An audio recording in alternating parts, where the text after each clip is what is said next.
Take this off so you can hear me.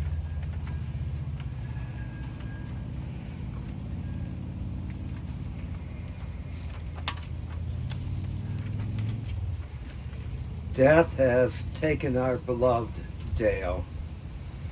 Our friends grieve in their darkened world. In their silence there's lamentation. In their tears there's loneliness. Lost in their sorrow, may they find the presence of loving friends. Hear them, O God, be with them. For Dale's love that united us in life, in which death cannot sever. For his companionship that we shared along life's path, and which continues through the tenderness of memory. For the gifts of his heart and mind that brought us joy and happiness, and is now a precious remembrance. For all these and more, we give our thanks. Those who wish may join me in the 23rd Psalm. The Lord is my shepherd, I shall not want. He maketh me to lie down in green pastures. He leadeth me beside the still waters. He restoreth my soul. He guideth me in straight paths for his name's sake. Yea, though I walk through the valley of the shadow of death, I will fear no evil, for thou art with me. Thy rod and thy staff, they comfort me. Thou preparest a table before me in the presence of mine enemies. Thou hast anointed my head with oil, my cup runneth over. Surely goodness and mercy shall follow me all the days of my life, and I shall dwell in the house of the Lord forever. We're here today to pay our respects, to show our love, to show our gratitude for who he was, to Dale. I'm not saying we're here to pay our final respects, because it's not final. Your father's, your brother's memory, his love that he had for you, the caring he had for you, and the joy with his sense of humor that he had, you'll always keep. You'll always remember. Today it's hard to absorb what we're saying right now, but hopefully in the future, when you walk a certain way that you walked with your father along a certain road, or if you went and watched a Pittsburgh Penguins game on TV, that will bring a smile to your face, because it will bring back those memories that we don't lose. We keep those. What we lose today is a physical body. We don't lose that spirit, that person. That always remains with us. And as I talked to your uncle yesterday, Todd, he told me about your father. He told me he was a fun-loving guy with a great sense of humor, and that he would remind you of the old Jewish comedians, the Henry Youngmans, and I can just go down the list, the Buddy Hackett's, who were able to tell a joke in a way that most people can't tell a joke, with that Jewish sense of humor, the ability to make you laugh. That was a gift. That was his way to project to you what he felt on the inside. Whether it was a clean joke or dirty joke, it still represented the humor, the love he had of this. He loved you, his family. He loved you, his two sons. You meant so much to him. Philip and Griffin, I can't put it in words how much you meant to your father, how proud he was of you, what you accomplished. And at times it wasn't easy, but you did it.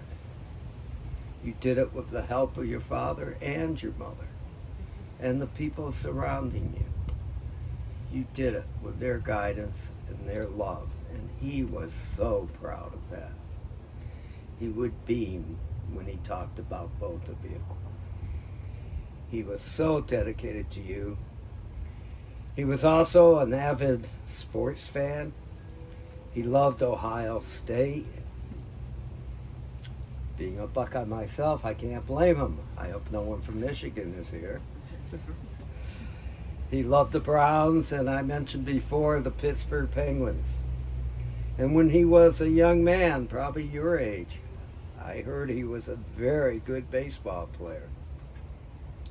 He had an extremely close relationship with Todd, his brother.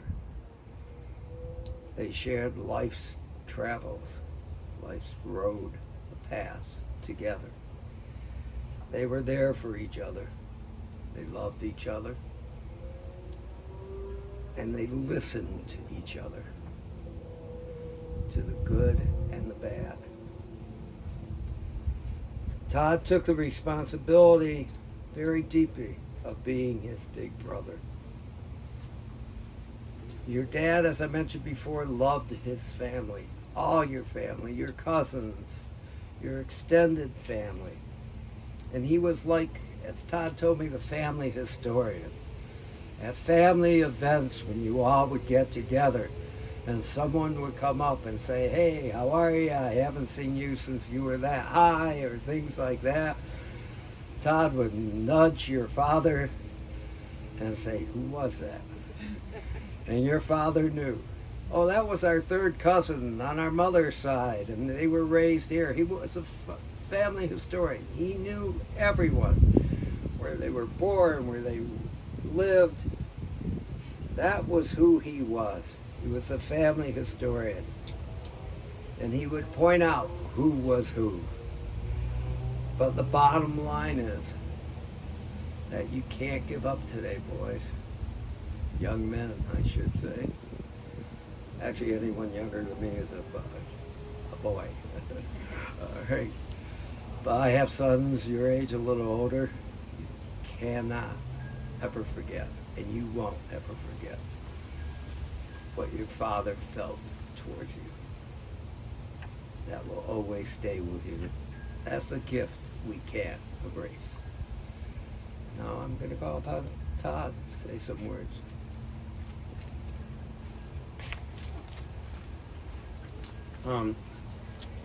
It's hard. I was going to write something down, and I just wanted to say a couple of things. That Dale was my best friend.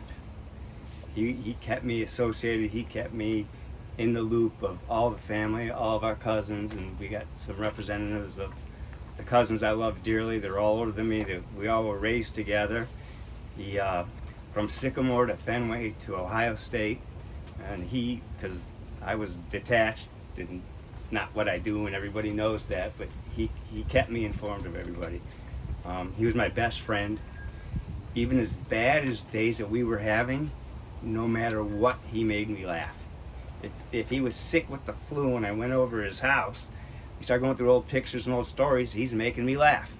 And his love of sports, and he loved talking about you guys. He loved talking about Griffin's upcoming boxing career and how well Philip was doing at school. And you know, he was just, you have no idea how proud he was of you guys. You know, you were everything to him. And you know, and everybody knows him. They know him when, you know, he was known, he had nicknames. He was known as the Mutt. And to the family, he was Little One. And to the older cousins, he was Linda's third leg, Nadine, Karen Pye. Remember that, you know. And he had a lot of friends. Unfortunately, because of all this COVID, you know, they couldn't be here. But, you know, I got a lot of responses on my phone. And I just loved him to death. And I guess when you lose a sibling, they say that you lost your childhood, and I definitely did. And you know, Dale, man, we just love you to bits. We're gonna miss you, and I'm just glad you didn't suffer. And that's it. And I'd like Bridget to come up and read a letter from my sister.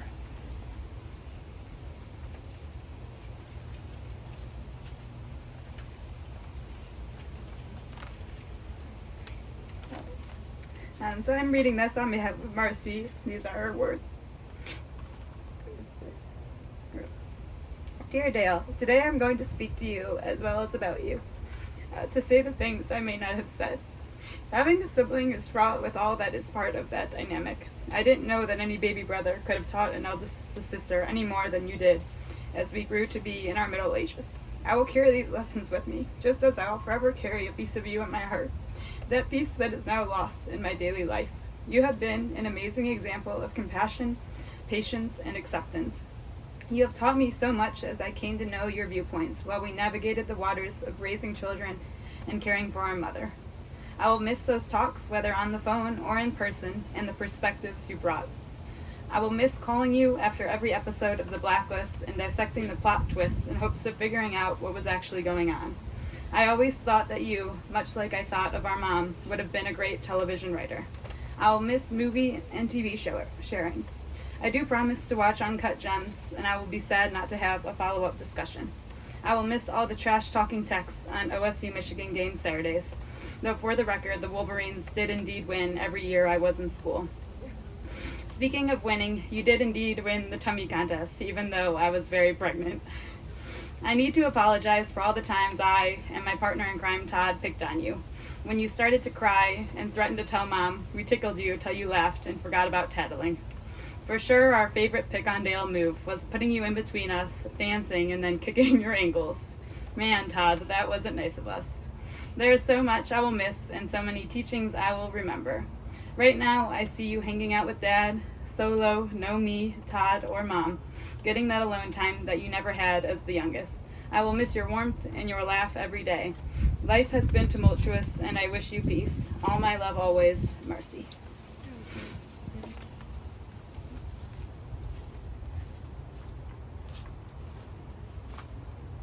Since we're a small group here today because of unfortunate COVID, I'm sure if there's anyone else who wishes just to say something, we'll give you that opportunity. If not, each of us in our own hearts and minds has remembrances and stories and now prayers for Dale. So let's take a moment of silence and remember those better times.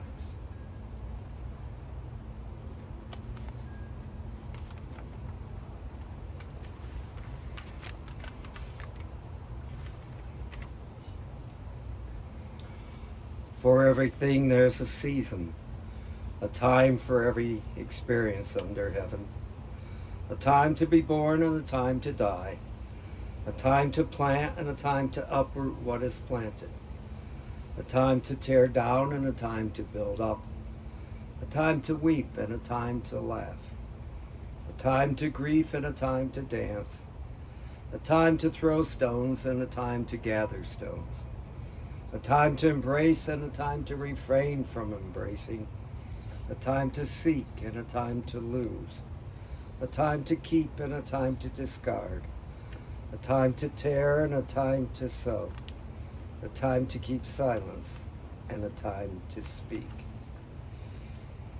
In the rising of the sun and in its going down, in the blowing of the wind and the chill of winter, we will remember Dale. In the opening of buds and the rebirth of spring, in the rustling of leaves and the beauty of autumn, we will remember him. In the beginning of the year and when it ends, when we are weary and in need of strength, we will remember Dale. When we are lost and sick at heart, when we have joys to yearn to share, we will remember him. So long as we live, he too shall live, for he will always be a part of us as we remember him. I found this one passage that I want to read, and I direct it to the immediate family. Birth is a beginning and death a destination, but life is a journey of growing from stage to stage, from childhood to maturity and youth to age, from innocence to awareness and ignorance to knowing, from foolishness to discretion, and then perhaps to wisdom, from weakness to strength, or strength to weakness, and often back again, from health to sickness, and back we pray to health again, from offense to forgiveness, from loneliness to love, from joy to gratitude, from pain to compassion, and grief to understanding, from fear to faith, from defeat to defeat, until looking backward or ahead, we see that victory lies not at some high place along the way, but in having made that journey, stage by stage, a sacred pilgrimage. Birth is a beginning and death a destination, but life is a journey, a sacred pilgrimage, made stage by stage, from birth to death, to life everlasting. What we're going to do now is we're going to lower Dad into his final resting place. In the Jewish belief, we do this with us witnessing it. We have an obligation that we who knew your dad, your brother, that we have an obligation to make sure he is placed in his resting place, and not later we walk away and this be done by people who did not know him. What you need and hope you'll realize is what we are laying now within the earth is just a physical body. His soul, his spirit, in Jewish belief, goes back to God. God created it, God takes it back. And we hope that God accepts your father so quickly.